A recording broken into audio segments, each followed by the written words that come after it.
And last but not least, Thomas has already mentioned, oh, what happened? Sorry.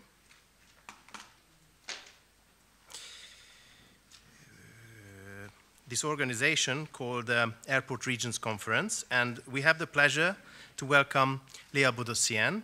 She is the Secretary General of this European organization, which brings together cities and municipalities who happen to be around airports.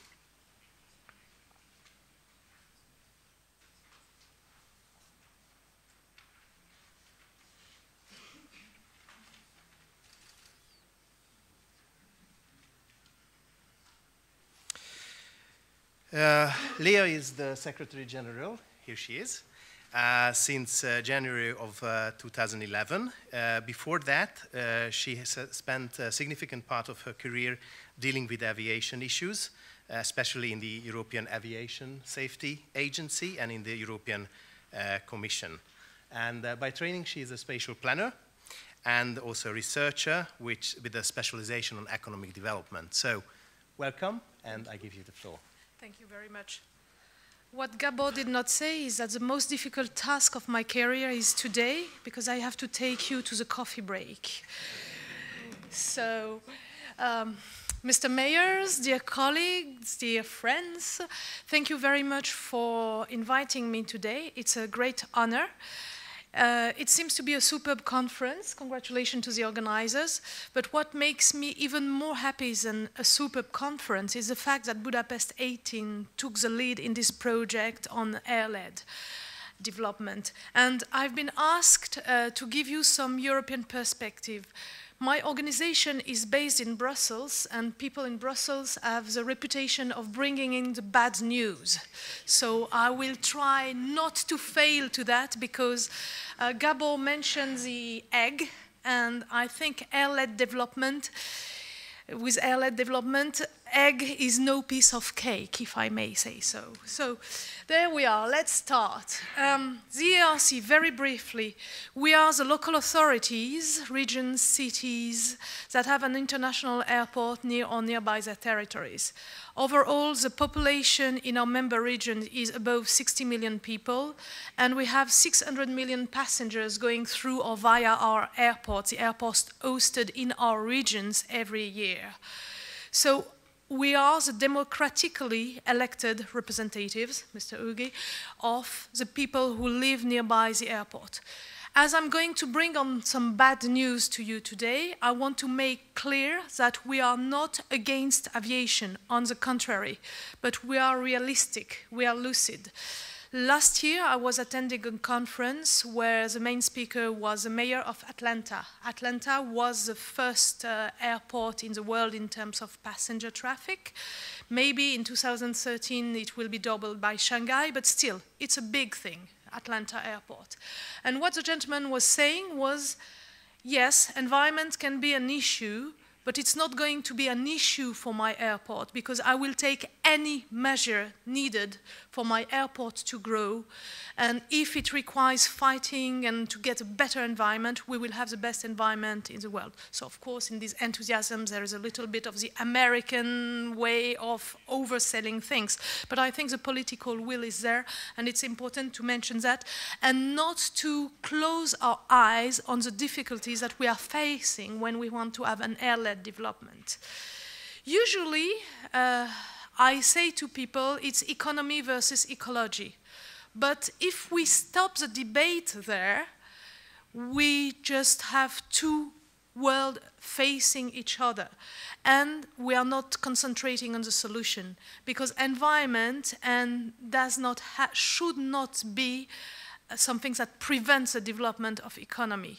So there are solutions, and the solution is in finding the balance. It implies dealing with the environmental concerns, the housing concerns, the health concerns, the economic development, the geopolitical strategies and business models that are varying according to the regions, to the countries, to the airlines. So I'm going to address this subject briefly and in order to point out what is the role of local authorities in all those items. Because it's my deep belief that there can be no real economic development that is air-led without the strong involvement of the local authorities. Impact on health. Let's start with the really bad news. We have the example throughout Europe of several airports and several airport regions that are facing difficulties to grow because of the concerns of the residents. And by all means, people are right. I mean, I'm worried for my kids' health. Everybody is. So let's not say they are wrong. Let's see what can be done. In terms of health concern, noise remains the largest concern. People are not going to demonstrate in the street for CO2. CO2 is a very important issue at a large political scale, but I don't think I've seen in any of the ARC region people going to demonstrate against CO2. I've seen in the ARC regions, in Frankfurt, for example, thousands of people going weekly to demonstrate inside the airport, which the airport people were not really happy about, and the passengers even less. So we also have the effect of particulate matters that remains very unknown, and both to the general audience and to the health effects. The scientist community doesn't really know what the effect of particulate matters. But these are, in order of importance, what could affect the love of the residents for the airport. That's what I call the environmental capacity issue. There are impacts from aviation that generate health concerns, then residents are reluctant, and then they say, oh, no more aviation nearby us. That's the case we have in Frankfurt, in London, in Paris, in Amsterdam. These are the largest hubs. Not all airports are that size, but all airports and all airport regions are aiming to develop that size. We've seen interesting figure from our colleague of Italy, where almost all the airports were doubling traffic in 20 years' time. So everybody wants to become a very large airport. It will not be possible if the issue of health is not handled correctly. Thomas has mentioned the DEAR project. The road access. Now I'm coming to the less bad news. Aviation does not produce all the CO2, and aviation does not produce all the negative environmental effects. The road access, we've demonstrated that accessing to the airport can cause up to 50% of the emission of an airport. It's not the airport itself, it's not the aircraft, it's the road access. So that's where local authorities have to play a major role, because, if I'm not mistaken, they are in charge of public transport. So, environmental concerns and urban-led development. I've been to Google Map, and I've taken some snapshot of two very different airports and of two different airport regions. What I want to illustrate with these photos is that some regions are more equal than others, as they say. You see Barcelona. Barcelona, there is hardly any noise problem in Barcelona. Why? Because the sea swallows the noise. Innsbruck, we've got someone coming from Vienna, I may be very well aware of what's going on in Innsbruck. Innsbruck, on the contrary, the mountain bounces back the noise, and so it's even louder. And so the situation is very complicated. What I meant with these two slides is when you are a spatial planner, when you have to develop urban policies, economic development linked to the airport, you can't beat geography. So unless you're able to bring the sea in Budapest, that's something you might have to think about at some stage. And so you have to consider the spatial planning is a key tool for organizing development. I would like to give you some example, because after all, I was here to give an European perspective. In Gothenburg Airport, 4 million passengers a year, a sort of a small airport at European scale. They are planning their economic development activities something like 20 years ahead. They already have the little models with all the little buildings, they already have the road design, etc. And in terms of real estate, they are selling it square kilometers per square kilometers, little by little. But they already have in mind the global picture of what they want the area to look like. They already have in mind what kind of companies they want to attract. Maybe it's a Swedish model. you know, we do everything super well and we are planning a lot in advance. Maybe that's a Swedish model, but some lessons can be taken there because yes, it's Gothenburg, yes, it's very low population, but they know where they want to go, and they have that very clearly in mind. It's what part will be dedicated to logistics, what part will be dedicated to biomedical technologies, etc. That's very clear for them. In Vienna, they have a very strong policy in terms of mediation. Yes, Vienna, they have a mediation center. They have some taxes, some of the landing taxes that go to the local population. The mayor of one village there told me that more than half of his budget comes from that. So no way is ever going to complain about the airport. Allowing for growth, Roissy. I mentioned Roissy as one of the difficult situations in Europe. Roissy, it's Paris Charles de Gaulle Airport. They are very proud, I'm French, so I can say it, they are very proud of having some agricultural land where they do those wheat, those foods that the French people are so proud of. So they want to keep that land agricultural. That's planned. They are doing everything they can to freeze it. But at the same time, it's very close to Paris, and the city expands, and you need to plan that ahead. So they are starting to develop ambitious real estate programs. There also that can be an example. In Wallonia, we had some figures and it was mentioned. Wallonia is an interesting example, maybe especially for Budapest, because 10 years ago, no one in Europe knew where Charleroi was. Charleroi was in a very, very poor region, facing industrial reconversion issues, etc., etc. Ryanair came, Ryanair made it its basis for Western Europe, and hopefully things are getting better. It's another debate whether these really spreads in the region around side, but I know that in Budapest you are having several low-cost carriers, and I insist on the several low-cost carriers. So here they are trying at the moment just to transform the situation of one airport, which is, I think, the 5th fastest growing airport in the world, the 4th first being Chinese airport.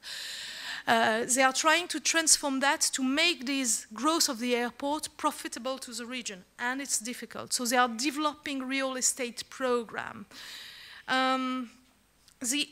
In all those cases I've mentioned, they are allowing for the balance, maintaining the green, maintaining the agricultural land, developing road, developing public transport, which we've seen also with our colleague from Poland. So in the ARC, what we're trying to help our members. We have a guide on air traffic management and spatial planning, what can be done, what cannot be done. We have housing concerns. In France, there is an authority, which is the ACNUSA, which is a public authority in charge of checking the airport noise. And they have a new president who has a fantastic idea of putting much more people below the flight path. When you hear that, you say, why? Well, look at some figures. It's just plain figures that I took from Wiki. The density of population in the country and in the place where the airport is located. You can see that even if during the years everybody has been doing their best not to grow the population, well, cities are growing, cities are alive, and we've seen that with the presentation you made when you mentioned two of my gurus, Casada and Mr. Poltes. Finland is not known for very highly densilated, 15 inhabitants per square kilometers, 826 in the city where the airport is. And apparently Helsinki and Vantaa are some of the cities where the land and the housing is the most expensive in the whole country. So it means there is a need. People need to sleep somewhere. That's one of the basic needs of humankind.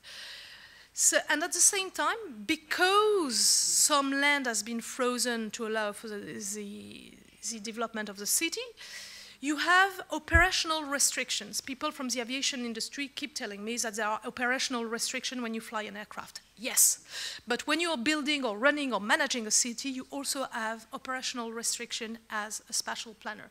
These are the noise zones, the safeguard zones, the safety zones. We have limitation to building.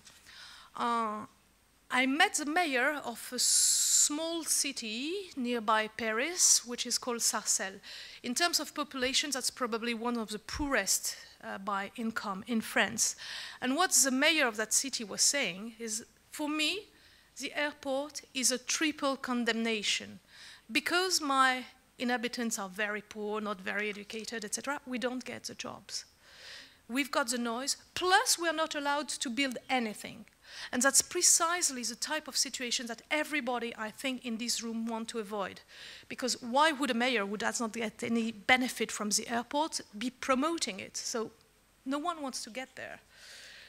So I've also mentioned the fact that we have diverging business models and diverging geopolitical strategies in terms of aviation.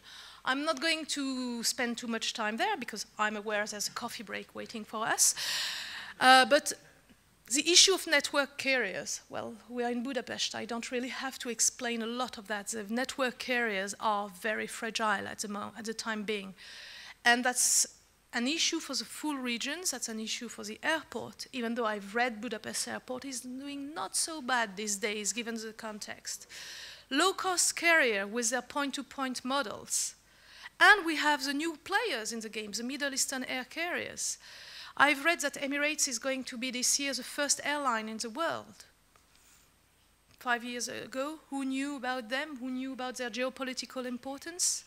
Now, someone in the European Commission, and I'm not going to say who because they asked me not to say who, but they say, we need to think, is Europe still a continent where we are to have hubs? It's just food for thought. Is the next European hub in Dubai? That's a real question that is put there. And it has implications for us all, because what brings money to a region is, of course, a gate to the world, accessibility to the rest of the world. We know that. But what also brings direct money, direct cash, and I see someone from the airport, they can confirm that, is when the aircraft sleeps at the airport, when the maintenance is done at the airport. That's where the jobs are, that's where the money is, at least part of it. So it's a question. What I mean there, it's an evolving environment. And nothing can be taken for granted forever. And that's why there is a need of involvement of the local authorities to maximize the economic impact which is there. So some regions, and I've just put as an illustration some of the ARC studies, you know, a little bit of branding can never hurt. But some regions are doing very interesting programs for that. The idea is to foster the employability of the residents. I was mentioning Roissy a bit earlier, and I was mentioning Sarcelles, this very poor French city close to the airport. Roissy Charles de Gaulle Airport employs direct and indirect something like 60,000 people. Out of these 60,000 people, only 16% live in the counties that host the airport. It's nothing. Fostering employability, and it's not necessarily because the airport or the airline don't want to recruit them. I was discussing with the head of recruitment in Air France. They were telling me, well, we are trying to recruit them, but if they are not qualified, they are not qualified. We can't take them, whatever it takes. So fostering employability is very important. But for that, we must identify the need, because it's not useful for us to create a training program based on the technical needs of 20 years ago. Aviation is a high-tech sector with high level of exigence. So that's where cooperation with the airport and with the industry is necessary. Local authorities are often in charge of training people, of vocational training. We have some example. In Wallonia, we've got the Wallonia Aeronautical Training Network. In Gothenburg, we've got the airport officer's degree, which is made, and in both cases, the programs are directly linked and defined together with the airports and with the airlines, and that's what makes them successful. In Gothenburg, the program started, I think, 3 years ago. Well, 2 years ago, the first students graduated. 80 students. 68 of them found a job immediately. The two other, one went backpacking around the world, you know, and the other one went to further and become an engineer in the field. So it worked when the program is well designed. And fostering employability creates acceptance, because the people, you don't bite the hands that feed you. If they live nearby the airport, they work at the airport, well, they will accept it much more. So, economic development. I've put a balance because after all, my speech is about keeping the balance. There are many, many things that are being said on the economic impact of airports. Let's make it clear. I believe in the economic impact of the airport, but I'm a researcher by training. You were kind enough to remind that. I don't believe in the economic development of airport as it's often sold to us. We are being said that 1 million passengers equals 1,000 jobs. Yeah, probably. That's a simple equation. But what does it mean? What kind of job? What quality of jobs? How to foster those jobs? Where are the people who have those jobs live? If they live 80 kilometers from the airport, well, does it really help or whatever? And how... Not my fault. Sorry. You will have to stop looking at that. You will have to listen to me. How is this equation calculated? Hub, the next point was hub is the model. I've mentioned the fact that we've got the point-to-point with the low-cost carriers, that we have the Middle Eastern carriers rise. Hub is no longer the full model. Airport is a profitable business. Yeah. Okay. Some of the next slide is about those figures. And I am very happy that our Italian colleague showed how difficult the situation is, especially for the smallest airports. In one of the next slides, I have some of the figures given by ACI, Airport Council International, on that. Basically, below 5 million passengers a year, it's complicated for an airport to be profitable. It does not mean the airport does not have a great importance for the region. I'm not saying that.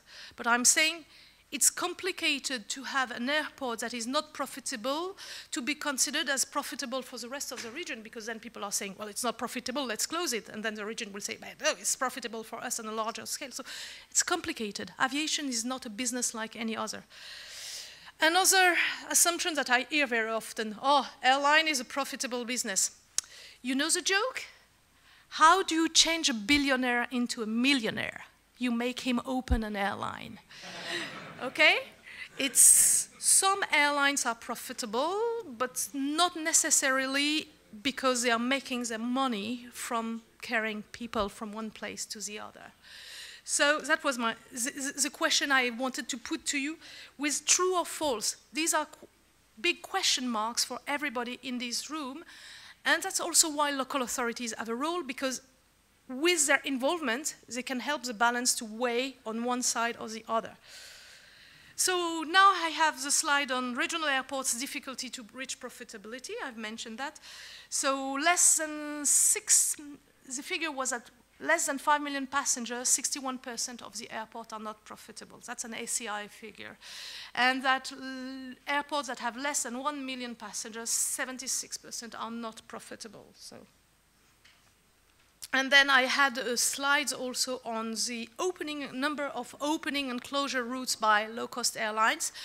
My idea there was to say it's important to have several carriers at an airport, not to depend on only one, and diversify the source of income and the number of points that are reached from the airport. So, as a conclusion, I wanted to tell you that in the ARC, we have a lot of examples of what's being done at Eurpean model in order to make, for a region, betting on an airport, it's a bet. And they have to take action to make it a winning bet. And we do believe in the economic development, we do believe in the airLED development from the region, but it's not only economic development. I have tried to show to you that it's also spatial planning development that needs a lot of thinking ahead, etc. And I want to invite you to download one document on our website. One is a proceeding of our conference of last June, which was called Airports as Pole of Economic Development. It was in Genval in Wallonia, and we have some 85 pages of proceeding of the conference that could be of help. We address the issues of logistics, how logistics interfere with economic development, real estate, etc. And I'm also coming with an invitation for you to join us in our next conference on the subject, which is going to be on Valentine's Day in Paris, and which is about territorial marketing for airport regions. How do you sell your region in order not to be dependent on one airline or one carrier. Thank you very much for your attention, and I apologize for the interpreters because I know I've been saying very different things from the slide, so I know it's not easy. Thank you very much.